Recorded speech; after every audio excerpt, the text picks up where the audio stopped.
In 2015, Ori and the Blind Forest blew me away with its beautiful storytelling, smooth platforming, and rewarding game mechanics. And now, 5 years later, we have Ori and the Will of the Wisps, the perfect sequel that builds upon everything that made the original game special and adds even more to create a masterpiece.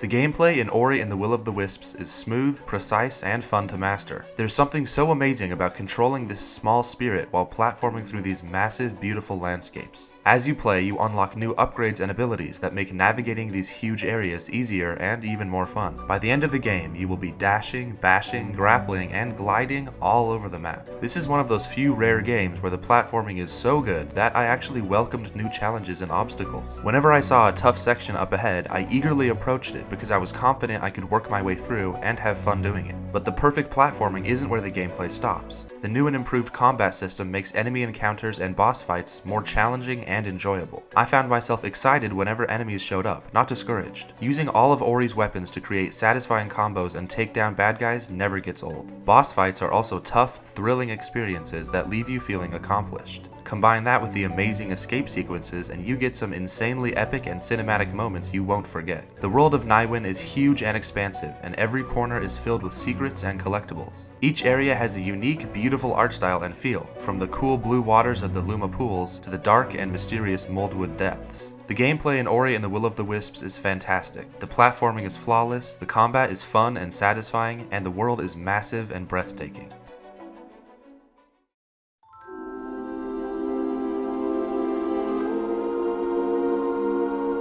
The visuals of the Ori series is one of its most defining aspects. This gorgeous fantasy world is brought to life in an art style that works so well. I would consistently stop what I was doing and just take it all in. The detailed backgrounds, the character designs, and all the small things that make this game look so good. When you look at the visuals of this game, you not only see Naiwen, but you feel like you're in Naiwen. You really just get sucked into this game. All of the animations and cutscenes are great too. Ori's moveset matches his animations perfectly, which is a big reason why Ori is so much fun to control. Bashing off an enemy and seeing Ori flip and fly through the air brings the visual experience to a whole new level. Another thing I really appreciate is the sense of scale. When a large enemy appears, you can really feel it towering above you. This makes the player feel like one small part of a much bigger, complex world. To put it simply, this is one of the best looking games I have ever played.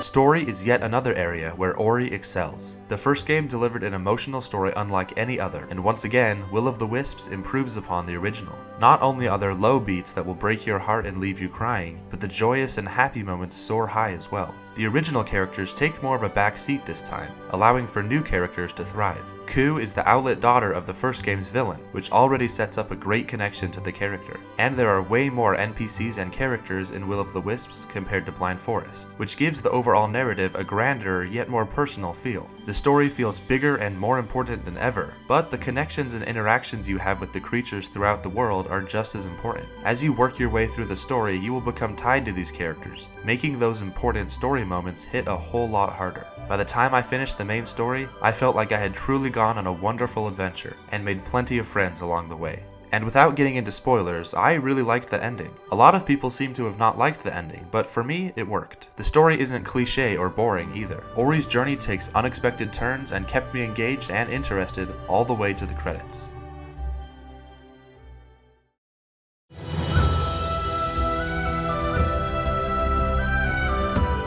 The music in this game is beautiful.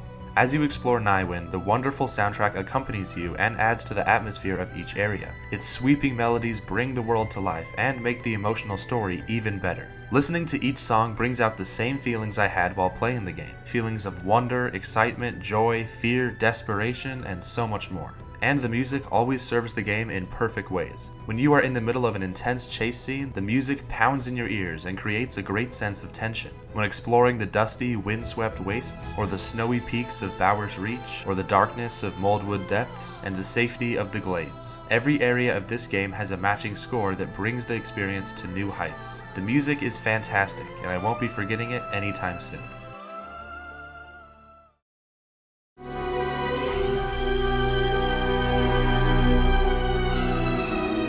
Ori and the Will of the Wisps cost $30. Playing through just the story is enough to get your money's worth, and provides plenty of content, but they really went the extra mile with this one. There are all sorts of side quests, collectibles, and secrets that will keep you busy for hours. For example, the new Spirit Trials. Scattered across the land are these trials where you race across different platforming challenges. It is simple in concept, but I found myself sinking a lot of hours trying to get the best time and rise in the leaderboards. The side quests are also a ton of fun to complete.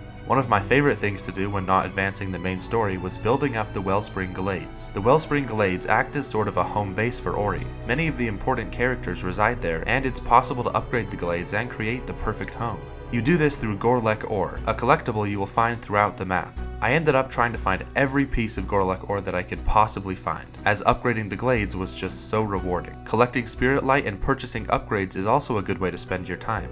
Basically, there is always something to do. But if I ever do manage to complete everything, playing through the story a second time is more than enough content for me.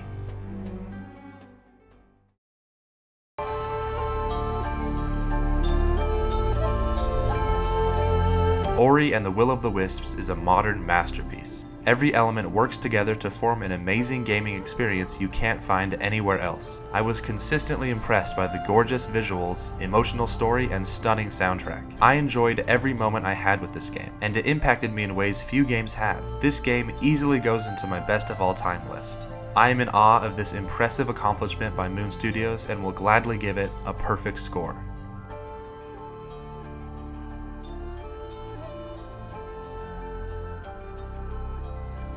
Thanks for watching, guys, and I'll see ya in the next one.